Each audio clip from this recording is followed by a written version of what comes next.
মাত্র 50 টাকা দিয়ে কি এত বড় রিসোর্টে ঘুরে দেখানোর মতো আদৌ সম্ভব? আর যদি 50 টাকা দিয়ে এত বড় রিসোর্ট ঘুরে দেখানো যায় তো আসবো না কেন? তো ভিডিওটি প্রথম থেকে শুরু করা যাক। হ্যালো গাইস, সবাই কেমন আছেন? আশা করি ভালো আছেন। আপনাদের দয়া ও ভালোবাসায় আমিও ভালো আছি। নতুন একটি ভিডিও নিয়ে আবারও চলে আসলাম। আপনারা যারা জামালপুর থাকেন, সুন্দর একটি রিসোর্ট খুঁজেন তো লুইস ভিলেজ পার্ক বললেই কিন্তু চলে। আর যদি 50 টাকা দিয়ে এই পার্কে আসা যায় তো কিছু না বললেই চলে। আর প্রথমে আমি এখানে এসে টিকিট কেটে পার্কে প্রবেশ করে ফেললাম। জনপ্রতি টিকিটের মূল্য মাত্র 150 টাকা করে। জামালপুরের মধ্যে যে এত বড় সুন্দর একটি পার্ক আছে, যারা না চিনেন এবং ঘোরার জন্য জায়গা খুঁজেন, এখানে আসতে পারেন।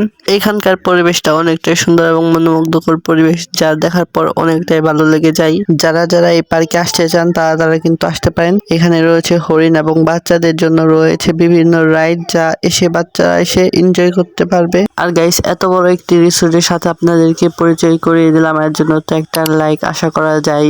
আর হ্যাঁ, আপনারা যারা আসতে চান আসলে কিন্তু অনেকটাই ভালো হবে। এই দিক দিয়ে ছবি এবং ভিডিও তোলার জন্য পারফেক্ট একটি জায়গা, এবং কিন্তু সময় কাটাতে পারবেন এবং অনেক কিছুতেই উঠতে পারবেন। সো গাইস, বলতে গেলে কিন্তু পার্কটা অনেকটাই বড়। উঠতে ঘুরতে কিন্তু পার্ক ঘুরে দেখানো শেষই হবে না। আমি তো এদিকে মাত্র প্রথম শুরুতে ঢুকে পড়েছি।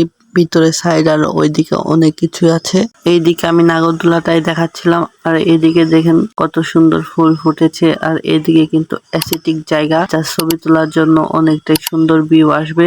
এত সুন্দর ভিউ এর মাঝে যদি ছবি এবং ভিডিও ওঠা যায় তাহলে কারই না ভালো লাগবে। এদিক দেখেন কত সুন্দর একটি ঝর্ণা বানিয়ে রাখছে, এখান থেকে পানি পড়ে। আর যদি আপনারা জামালপুরে যে কোনো জায়গা থেকে আসতে চান তাহলে প্রথমে এসে পড়বেন গেট পার, সেখান থেকে 50 টাকা ভাড়া দিয়ে চলে আসবেন যে লুইস ভিলেজ পার্কে। আর এই লুইস ভিলেজ পার্কে কিন্তু অনেকটাই সুন্দর, আপনারা দেখতে পাচ্ছেন। ক্যামেরা থেকে বাস্তবে দেখলে বুঝতে পারবেন যে পার্কটা কতটাই সৌন্দর্য। আর আজকে কিন্তু অনেকটাই রোদ উঠেছিল, এর জন্য ছবি এবং ভিডিওর জন্য দেখেন কতটাই রোদ উঠেছে। আর এই যে আমি এদিকে হরিণই দেখছিলাম, হরিণকে একটু করে ভিডিও করে নিলাম। সো গাইস, আপনাদের কাছে আমার ভিডিওগুলো কেমন লাগে অবশ্যই কমেন্ট বক্সে বলে যাবেন। যদি ভালো লাগে থাকে তাহলে সানি ব্লগ পেজটি ফলো দিয়ে পাশে থাকবেন। আর গাইস, ইউটিউব হলে সাবস্ক্রাইব। আর গাইস, এইদিকে জায়গাটা কতটা সুন্দর দেখতে পাচ্ছেন আপনারা। এইদিকেও কিন্তু অনেকটাই ভালো। পার্কটাই বলতে গেলে অনেকটাই সুন্দর আছে এবং অনেক রাইড আছে। আর এদিকে আমি আসছিলাম, এদিকে দেখেন এদিকেও অনেকটাই সুন্দর। আর এদিকে আমি যাওয়ার সময় দেখি যে এতগুলো হাঁস, রাজা হাঁসও আছে। ছোটবেলা তো সবাই এগুলো দেখে ভয় পাইতেন, এখন কি আপনারা ভয় পান এগুলো হাঁস দেখে? কমেন্ট বক্সে বলে যাবেন। আর আমি যখন রাজা হাঁসের এখানে ভিডিও করতে যাই, আমাকে দেখে তারা কিন্তু ওইদিকে হেঁটে চলে যাচ্ছিল।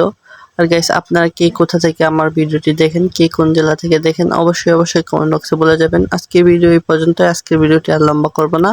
আজকের ভিডিওটি কেমন লাগলো কমেন্ট বক্সে বলে যাবেন। সবাই ভালো থাকবেন, সুস্থ থাকবেন। নেক্সট কোনো ভিডিওতে দেখা হচ্ছে। ধন্যবাদ, টাটা এন্ড টেক কেয়ার।